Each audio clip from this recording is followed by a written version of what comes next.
moi, j'allais toquer, en tout cas, je me vous passer les détails.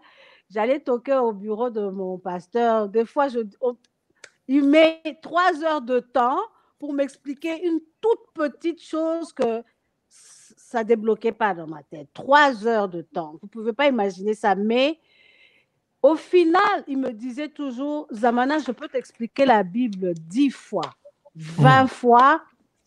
La Bible doit être une révélation.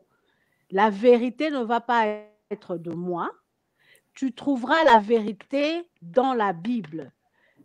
Tu dois lire et relire encore. Tu vas trouver la réponse là-dedans. Donc, je vous dirais, il n'y a pas d'autre chose. C'est Dieu et encore Dieu. Mais la relation, en réalité, c'est vrai que il y a des pasteurs et des apôtres, ils viennent, c'est des outils. Dieu les utilise pour nous bénir, mais n'oubliez pas qu'ils ne peuvent même pas transformer vos vies si vous-même, vous ne vous laissez pas transformer. Amen. Vous pouvez écouter cette parole pendant des années et des années et des années, jusqu'à temps que cette révélation arrive. Et laissez-vous guérir, laissez-vous, du moins, marcher tranquillement vers cette direction. Il y aura des embûches, il y aura des difficultés, mais tranquillement, vous allez vous rendre compte comme ça que vous commencez à prendre des bonnes décisions. Que ce soit pour votre travail, les affaires que vous voulez faire, que ce soit pour vos enfants, que ce soit pour votre vie personnelle, le célibat, le mariage, peu importe, quel qu'en soit, vous aurez toujours la vérité dans la Bible. Les grandes décisions, les vraies décisions de vie découlent de la première chose, de la guérison de l'âme, et ensuite de l'acceptation d'une situation et de la décision, comme le docteur Michaud vient de le dire, de prendre des choses. Donc, Tania a dit, elle vient de le dire, et je veux mentionner ça parce que c'est très important.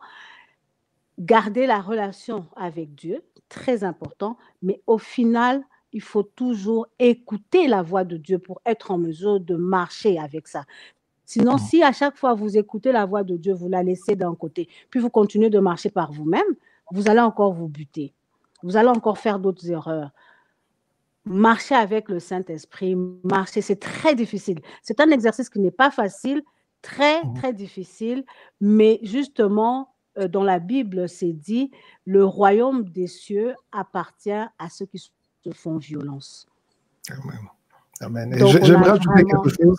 Oui, bien sûr, c'est à toi que je venais vers toi bientôt pour clôturer. Oui. Alors, j'ai vraiment beaucoup aimé cette discussion, comment nous l'avons menée. Comment sortir de cette difficulté? Il n'y a pas de solution miracle, il n'y a pas de chemin tracé, mais des voies de suggestion, des voies des pistes des solutions. Il y a toujours cette histoire des lépreux qui étaient rejetés d'Israël parce qu'ils avaient la lèpre. Ils devaient vivre à l'extérieur du campement, à l'extérieur de la ville. Mais ils se sont seulement dit une chose. De ce côté-là, nous savons que la porte, elle est fermée. Elle est fermée. On nous a dit que c'était comme cela. Exact. Mais de l'autre côté, il y a aussi la guerre. Il y a la guerre. Mais nous ne savons pas quelle est leur position, quelle est leur décision concernant notre situation. Exact. Et si on reste ici, on va mourir. Allons, et s'ils vont comme eux aussi nous rejeter, acceptons-le. Ils ont accepté leurs conditions, ils ont accepté leur position dans laquelle ils étaient par rapport à la société juive.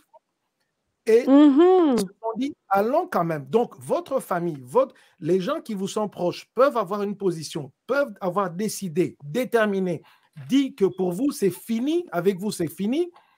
Mais de l'autre côté, vous ne savez pas encore ce que les autres pensent.